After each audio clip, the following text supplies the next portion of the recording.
একটি সত্যি ঘটনা। আপনাদের কাছে একটি ঘটনা শেয়ার করতে চাই। ঘটনাটা আমাদের এলাকার এক বড় ভাইয়ের। উনার নাম ছিল শিপন।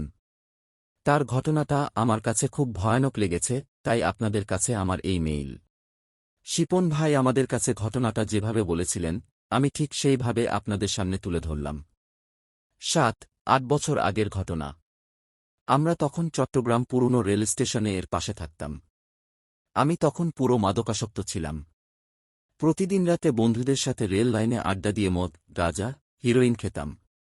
আমাদের পছন্দের আড্ডা দেয়ার জায়গাটা ছিল 2 রেল লাইনের মাঝ বরাবর, মানে আমাদের ডান পাশেই ট্রেন চলাচল করত। জায়গাটা পুরো অন্ধকার ছিল, ঝোপঝাড় গাছপালায় ভরা। স্টেশন গার্ড ছাড়া দিনের বেলায় কেউ সাহস করত না ওখানে যেতে। সবাই ওই জায়গাটাকে ভয় পেত, বলতো ওখানে নাকি অনেক মানুষ মারা গেছে ট্রেনে কাটা পড়ে। আমরা ওইসব পাত্তা দিতাম না, বরং আমাদের জন্য সুবিধাই হতো। মাঝে মধ্যে দিনেও নেশা করতাম ওখানে গিয়ে। একদিন রাতে আমরা 4 জন মিলে নেশা করে ওখানে ঘাসের উপরে শুয়েছিলাম, চাঁদের আলো ছিল তাই ভালো লাগছিল। 4 জনই মোটামুটি মাতাল মাতাল অবস্থা। আমার হালকা চোখ বুজে আসতেই হঠাৎ একটি কান্নার শব্দ শুনতে পেলাম।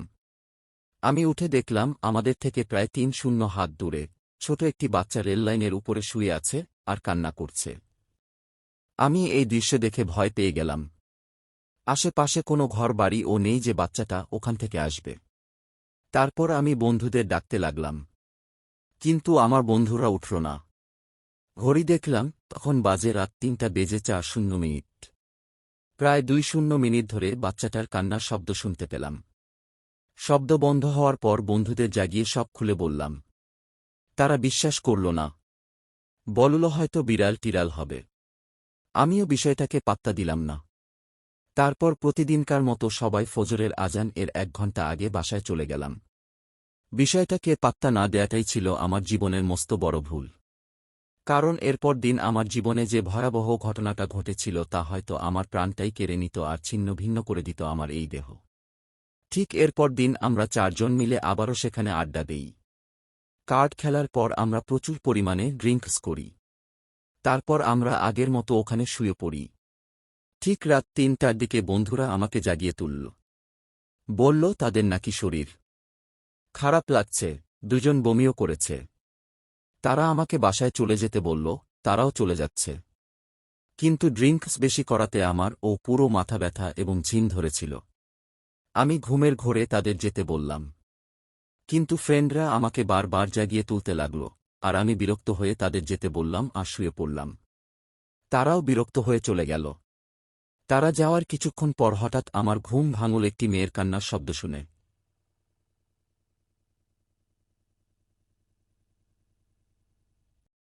উঠে তাকিয়ে দেখলাম চাঁদের আলোতে একটি মেয়ে রেল লাইনের উপরে হাঁটু গেড়ে বসে, মাথা নিচু করে খুব জোরে জোরে কান্না করছে।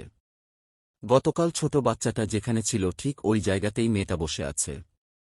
মেয়েটা এত জোরে কান্না করছিল যে মনে হচ্ছিল কেউ তাকে মারছে। আমি ঘুম থেকে উঠে এই মেয়েকে দেখে ভয় পেয়ে যাই। পরে ভাবলাম হয়তো রেল স্টেশনের পাগল-টাগল হবে। সাহস করে এই কে রে বলে কয়েকবার ডাক দিলাম, কিন্তু কোনো রিপ্লাই পেলাম না। মেয়েটা কেঁদেই চলেছে। আমি বিরক্ত হয়ে লাইন থেকে একটি শিল পাথর নিয়ে তার দিকে ছুঁড়ে দিলাম। পাথরটা মেয়েটার পাশে পড়তেই কান্নার শব্দ থেমে গেল। তারপর মেয়েটা আমার দিকে তাকাল। তার চেহারাটা ঠিক বুঝে ওঠার আগেই সে রেল লাইন থেকে হেঁটে পাশের ঝোপের ভিতরে চলে গেল। আমি ঘড়ি দেখলাম ঠিক 4টা বাজে। বাসার দিকে চলে যাব ভেবে আমি উঠতে লাগলাম, কিন্তু আমি উঠতে পারছিলাম না। মারাত্মক ব্যথা করছিল ঘাড়ে। অনেক কষ্টে দাঁড়ালাম কিন্তু শরীর নাড়াতে পারছি না। খুব বাজে একটা গন্ধ নাকে লাগছিল। হঠাৎ আবিষ্কার করলাম কে যেন আমার ঘাড়ে বসে আছে। তার 2 পা আমার গলার 2 পাশ দিয়ে এসে ঝুলছে, এবং 2 হাত দিয়ে সে আমার মাথার চুল ধরে টানছে আর মুখে খামচি দিচ্ছে। আমি চিৎকার করতে থাকি আর হাত দিয়ে নিজের মুখমণ্ডল বাঁচাতে প্রাণপণ চেষ্টা করি। এভাবে প্রায় কতক্ষণ যায়। কখন বেহুশ হয়ে গেছি বলতে পারব না। হুঁশ ফিরার পর নিজেকে বাসার বিছানায় দেখলাম। পাশে আম্মু আব্বু বসে আছে। তারা আমাকে জিজ্ঞেস করল, কিরে, কি হয়েছিল? তোর মুখে কাটল কিভাবে? আমি সব খুলে বললাম আর জানতে চাইলাম আমাকে এখানে কে নিয়ে আসছে। তখন আব্বু বলল এলাকার কিছু আঙ্কেল স্টেশনের পাশের মসজিদে নামাজ পড়তে যান।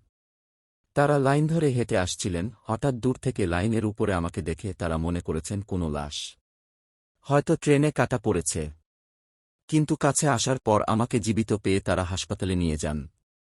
এর মাঝে আমাকে স্টেশন গার্ড দেখে চিনতে পেরে আমার বন্ধুকে ব্যাপারটা জানায়। তারপর আমার ফ্রেন্ড আমার বাবাকে ইনফর্ম করে। আব্বু গিয়ে আমাকে হাসপাতাল থেকে নিয়ে আসেন। আব্বু ও বলেন যে আমাকে রেললাইন থেকে সময় মতো না সরালে হয়তো আমি কাটা পড়তাম। কারণ ভোরের ট্রেনটা এর কিছুক্ষণ পরেই আসে। এরপর থেকে আমি মদ গাঁজা, রাতের আড্ডা একেবারেই ছেড়ে দেই।